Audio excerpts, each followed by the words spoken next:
diamants-là vont vous permettre de faire des airdrops, de faire beaucoup de choses. Alors donc, vous cliquez dessus simplement, sur le diamant. Dès que vous avez cliqué sur le diamant, automatiquement, vous voyez, j'ai des diamants ici, j'ai 7000 et quelques. Je les utilise pour faire des airdrops, pour acheter des NFT, pour faire des crypto-monnaies, tout ça. Alors donc, je viens là, je descends, je viens là, je viens réclamer mes diamants. Vous voyez, j'ai 7410. Donc, je réclame ça, plus 10, et je réclame ça, plus 10, ça me fait plus 20. Je tape dessus, et bam, je viens de réclamer mes 20 diamants. Quand je viens ici, on était à 7410, on est passé à 7430. Et chaque jour, je fais mes diamants. Alors, on retourne là. Une fois qu'on est là, vous voyez ici, c'est un élément très important, mais je vais parler de ça après. Voilà, ici, c'est un élément très, très important, mais après, je vais vous parler de ça. On va aller pas à pas, parce que vous êtes, il y a des nouveaux parmi vous, donc on va aller pas à pas, n'est-ce pas? On va aller vraiment pas à pas. Alors, quand on est ici, on va tirer cette ligne-là, on va la tirer de la droite vers la gauche. On fait comme ça, et on vient sur échange. Échange, c'est quoi?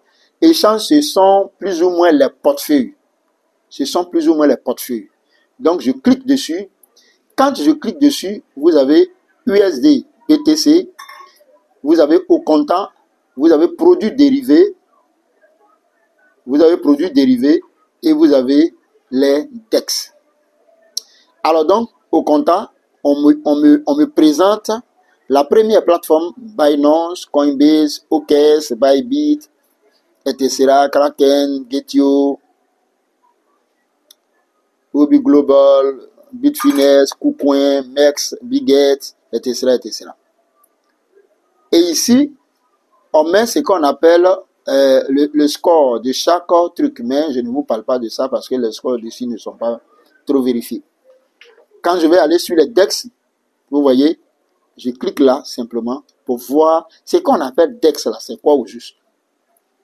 Et je clique là, et vous voyez, je suis sur les DEX. Il y a Uniswap V3, il y a Redium, il y a Jupiter, Uniswap V3, Arbitrum, il y a Orca, il y a PancakeSwap V2, V3, etc. Il y a Cube, hein, et il y a Dodo, il y a tout ça. Voilà, il y a tout ça. Tout ce que vous voyez ici, on appelle ça des échangeurs décentralisés. On appelle ça échangeurs décentralisés. Voilà. Il ne faut pas que je parle en anglais pour que vous ne compreniez pas bien. Échangeurs décentralisés. Quand on dit sexe veut dire échangeur centralisé. DEX veut dire échangeur décentralisé. Exemple de sexe, on a Binance, on a KuCoin, on a Getio, on a OKX, on a Biget, on a Bybit, on a etc., etc. Un exemple de DEX, on a Uniswap, on a Redium, on a Jupiter, on a PancakeSwap, on a SushiSwap, etc., etc. Ça, ce sont des DEX. Ça n'a rien à voir avec les portefeuilles décentralisés comme Trust Wallet, MetaMask, consort. Ça n'a vraiment rien à voir avec. Ok. Après les échangeurs, ici, vous voyez, on met les chaînes. Les chaînes, ce sont les blockchains. Donc, on clique sur les chaînes. On va voir la blockchain d'Ethereum, la blockchain de Tron, la blockchain de Solana, la blockchain de Binance Smart Chain, la blockchain d'Arbitrum, la blockchain d'Avalanche, la blockchain de Polygon, Matic, la blockchain, voilà, la blockchain de Base, la blockchain de Sui, la blockchain d'Optimus, la blockchain de Near, de Chronos, de Bitcoin, de Gnosis, Aptos, etc., etc. Voici les différentes blockchains qui sont ici. Après ça, nous avons ici les catégories. Donc, on clique dessus. Nous avons ici les catégories. Les catégories sont aussi appelées les narratifs. Mais il y a des narratifs qui ne sont pas forcément des catégories. Mais la plupart de certaines catégories, ça dépend de comment cette catégorie-là se présente. Ça s'appelle aussi les narratifs. Mais ce n'est pas tous les narratifs qui sont des catégories. Alors donc ici, quand on vient sur les catégories, on a tendance, on a capitalisation boursière et on a prix moyen.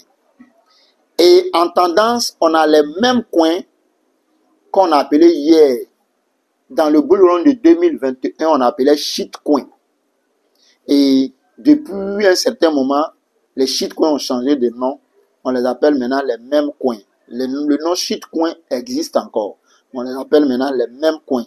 Et je vais vous expliquer pourquoi est-ce que, d'où est sorti ce nom, quels sont les rapports et consorts. Voilà, ce qui a entraîné, bon, pour ne pas rentrer dans les écosystèmes. Et après ça, on a l'écosystème, on a le narratif, on a l'écosystème Solana, on a l'écosystème gaming et on a l'intelligence artificielle. Quand vous voyez ces quatre-là déjà, voici 4 narratifs à indice bull run. Comment on trouve les narratifs et comment est-ce que ça vient ici? Ça, c'est quand ça vient ici qu'on peut connaître ça.